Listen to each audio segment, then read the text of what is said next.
Assalamualaikum warahmatullahi wabarakatuh. Tahukah kalian semua bahwa para Ustadz Wahabi maupun geng-geng Wahabi itu sebenarnya bukan benci kepada bid'ah, teman-teman, melainkan mereka itu sebenarnya benci atau dengki kepada amaliyah-amaliyah warga Nahdien utamanya. Mengapa kami berkata demikian, bahwa mereka itu Wahabi sebenarnya bukan anti bid'ah, bukan benci bid'ah, melainkan hanya benci kepada amaliyah NU. Sebab mereka sebenarnya kalau memang anti bid'ah, kenapa mereka melakukan bid'ah? Mereka sering melakukan bid'ah. Contoh, mereka bid'ah-bid'ahkan sholawat nariyah. Mereka katakan bid'ah, bahkan katanya mereka sholawat nariyah itu syirik.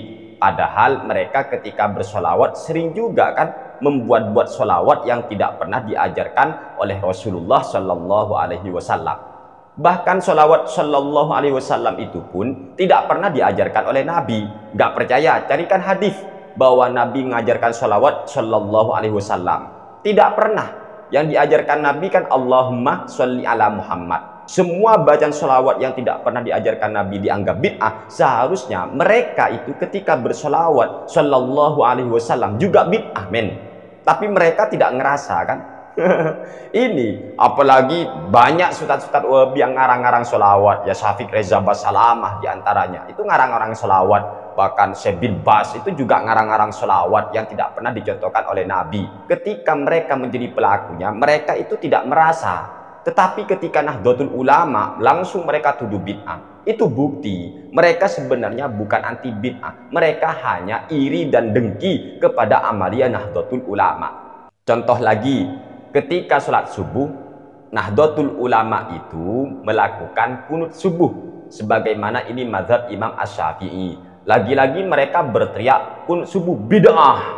Ini kan, padahal Ustadz Wahabi yang bernama Zainal Abidin mengatakan ada riwayat yang mengatakan bahwa saya tidak pernah menemukan orang yang paling mirip sholatnya dengan Nabi selain Imam Asy-Syafi'i. Apabila sholatnya Imam Asy-Syafi'i itu memang paling mirip dengan sholat Nabi, kenapa kunut subuh yang menjadi mazhab Imam Asy-Syafi'i kok dituduh bid'ah oleh para Wahabi? Ada apa? Kalau iri bilang bos. Satu sisi Anda katakan sholatnya Imam Asy-Syafi'i itu paling mirip dengan Nabi, tapi satu sisi ajaran atau mazhab Imam Asy-Syafi'i yang mensunahkan kunut subuh malah Anda tuduh bid'ah. Dan dalam mazhab Imam Asy-Syafi'i itu yaitu mengeraskan atau menjaharkan bacaan basmalah ketika membaca surat Al-Fatihah dalam sholat. Lagi-lagi itu dituduh apa? Bermasalah lagi kan oleh Wahabi. Padahal katanya Zainal Abidin, sholatnya orang yang paling mirip dengan Nabi yaitu sholatnya Imam Asy-Syafi'i. Ada itu riwayat katanya. Sebab itu kami katakan sebenarnya Wahabi itu mau menyalah-nyalakan amaliyah NU terus, teman-teman. Ini ada apa? Allah a'lam. Pokoknya kalau Wahabi ngomong hati-hati, jangan gampang percaya, karena mereka itu sering melakukan dusta. Dusta atas nama imam, dusta atas nama ulama. Itu sudah wajar dan biasa bagi mereka, teman-teman. Ada yang sampai berdusta atas nama Imam An-Nawawi, ada lagi yang berdusta atas nama Imam Asy-Syafi'i, ada yang berdusta atas nama Imam Malik, ada yang berdusta atas nama Syekh Izzuddin bin Abdissalam. Pokoknya mereka itu sering banget berdusta atas nama para ulama. Kalau memang para Ustadz Wahabi itu anti bid'ah, tentunya mereka akan meninggalkan dakwah dengan cara berdusta. Sebab apa? Nabi tidak pernah mencontohkan, bahkan Rasulullah Shallallahu Alaihi Wasallam memasukkan kategori berdusta itu sebagai tanda orang-orang munafik. Sehingga apabila ada orang yang berceramah agama kok ada dusta ketika ia berceramah, maka itu tandanya orang munafik. Masa kalian itu mau mengambil ilmu dari orang-orang munafik? Mikir. Sampai-sampai ada lagi yang kemarin itu yang berdusta atas nama Hadratus Syekh Kyai Haji Muhammad Hasyim Asy'ari, hanya untuk melarang, hanya untuk mengharam-haramkan Maulid Nabi Muhammad Shallallahu Alaihi Wasallam. itu dilakukan oleh Ustadz Wahabi di Pamekasan itu yang bernama Yasir Hasan. Setelah itu minta maaf kan, dia sudah melakukan kedustaan atas nama Hadratus Syekh Haji Muhammad Hasyim Asy'ari. Pokoknya Wahabi itu sebenarnya bukan ingin memerangi bid'ah, tetapi mereka itu hanya ingin menipu umat Rasulullah Shallallahu Alaihi Wasallam karena mereka iri kepada amaliyah Nahdlatul Ulama. Ini yang jadi problem teman-teman. Oleh sebab itu, cobalah bagi para pengikut Wahabi itu berpikir, oh iya ya, kok ada ustadz berdusta? Masa seperti ini ceramah? Masa seperti ini dakwah? Kok penuh dengan dusta? Kadang dusta atas nama imam ini, kadang dusta atas nama ulama ini. Ya apa?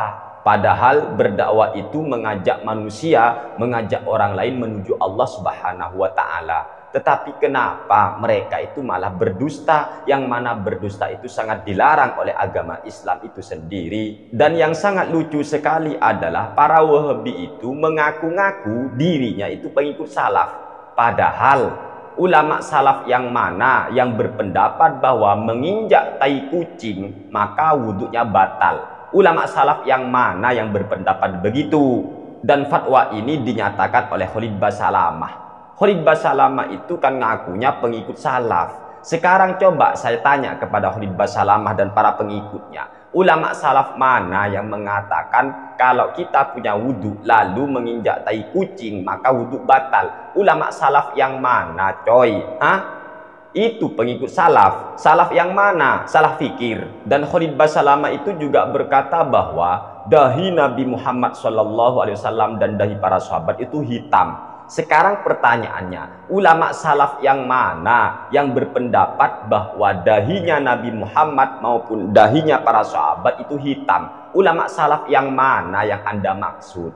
Coba berpikir. Ada lagi yang berteriak, kita itu ikut ulama-ulama Mekah karena Mekah itu terjaga, Islam murni itu di kota Mekah. Lah setelah sholat tarawih Qiyamu Ramadan, ternyata di kota Mekah itu dilakukan sebanyak 20 rakaat. Tetapi mereka sholat tarawihnya berapa? Hah?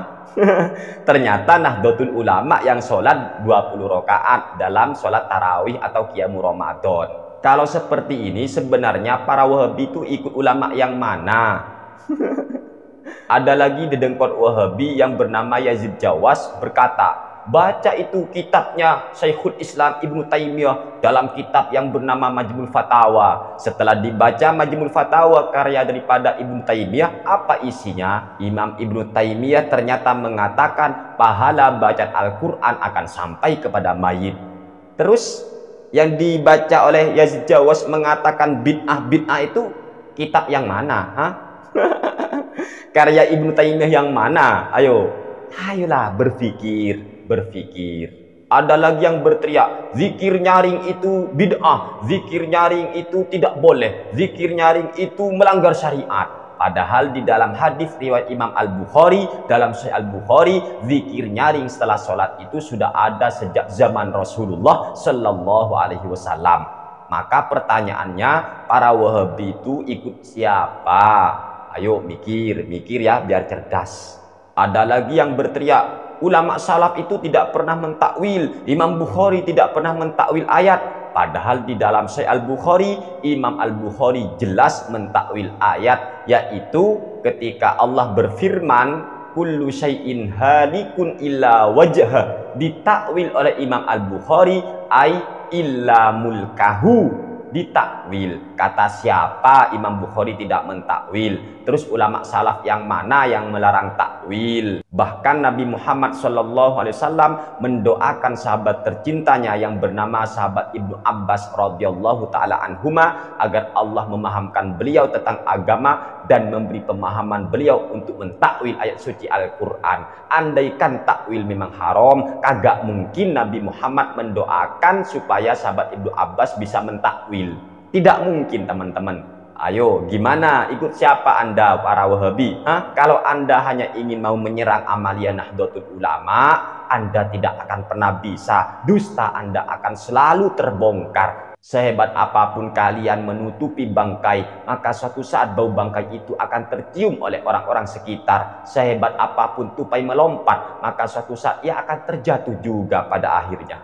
Hanya orang yang minim referensi, hanya orang yang minim bahan bacaan, hanya orang yang minim ilmu pengetahuan yang akan gampang dan mudah tertipu oleh ustaz-ustaz Wahabi yang sangat hobi berdusta atas nama ini, atas nama ini, atas nama ulama dan semacamnya. Itulah para Wahabi, teman-teman. Oleh sebab itu mereka sebenarnya bukan butuh hujjah, melainkan mereka para Wahabi butuh hidayah. Dan semoga Allah senantiasa memberi mereka hidayah, mereka diberikan pemahaman agama dengan benar, sehingga mereka kembali ke akidah ahli sunnah wal jamaah. Amin ya rabbal alamin. Hadanallahu wa iyyakum ila siratihil mustaqim. Wassalamualaikum warahmatullahi wabarakatuh.